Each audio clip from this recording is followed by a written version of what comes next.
Today we are working on a portrait project, and this is the base picture which I started with.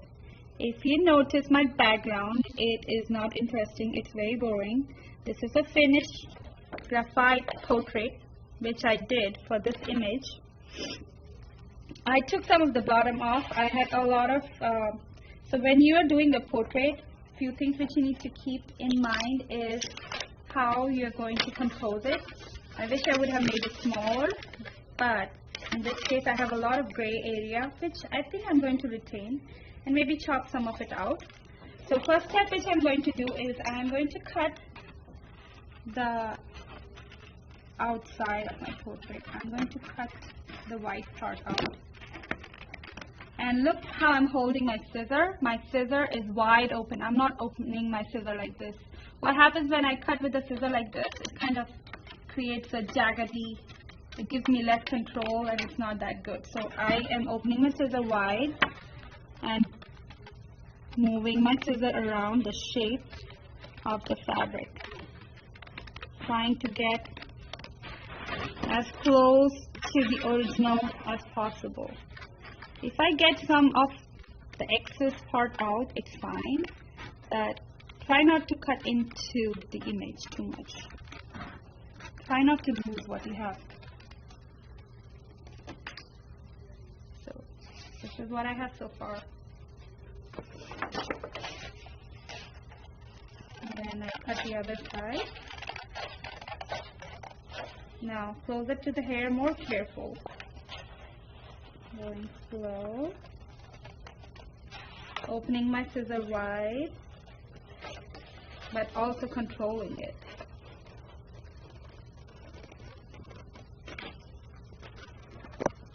Look how I'm sticking close to the lines. And if you're not comfortable doing that, that's fine. You can probably leave more gaps. Like this. If you're not more comfortable, you can leave some gap like this. If you would see, there is some white space. There is some white space left here. If you're more comfortable doing this, that's okay too. Now my second challenge over here is how I want to place this image on the paper. So say this is a canvas 16 by 20 canvas. This is a pretty standard size. You will not be using canvas for your project, but you will be using a sturdy material of sturdier paper. So now my challenge is, if I really want it like this, or do I want to move it towards this side or this side? Honestly, I feel like I could get rid of this part a little bit and make my portrait go more towards this side so that I have something more to do on.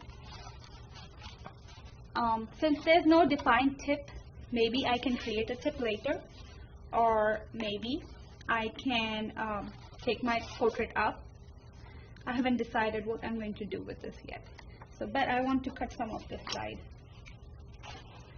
If it helps you, you can also use a paper cutter. If you're worried about getting straight lines, you can also use a paper cutter. I'm going to use scissors for mine. You can tell it's not going straight.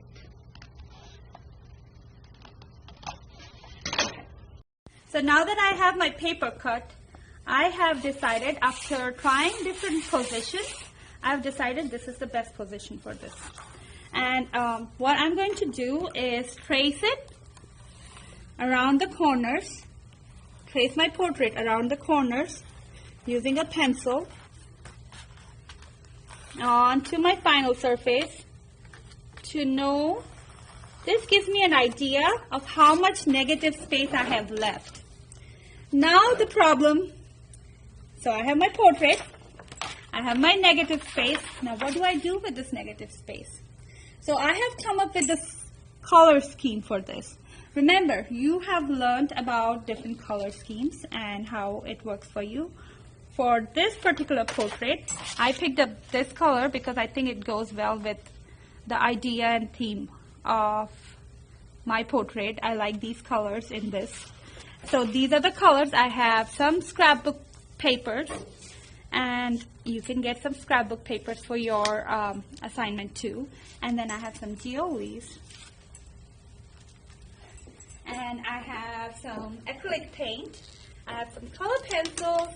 I have some chalk pastel. Look how this is a different media. Look how I picked the same colors. I am not using different colors. I'm using the same colors, and I'm going to mix these colors together to make my final drawing. So now there are several things which you can do. I don't have to use all the material which is there. I do not have to use everything which is there. I just have to, from this point onwards, now that I have my color scheme, I have my foreground, I have to worry only about the background, and I have to make it the best or what I can for this portrait. So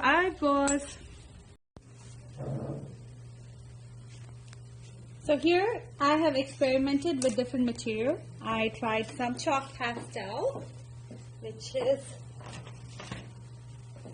over here. I tried out some color pencils over here, and then some watercolor. And now these are acrylic paints.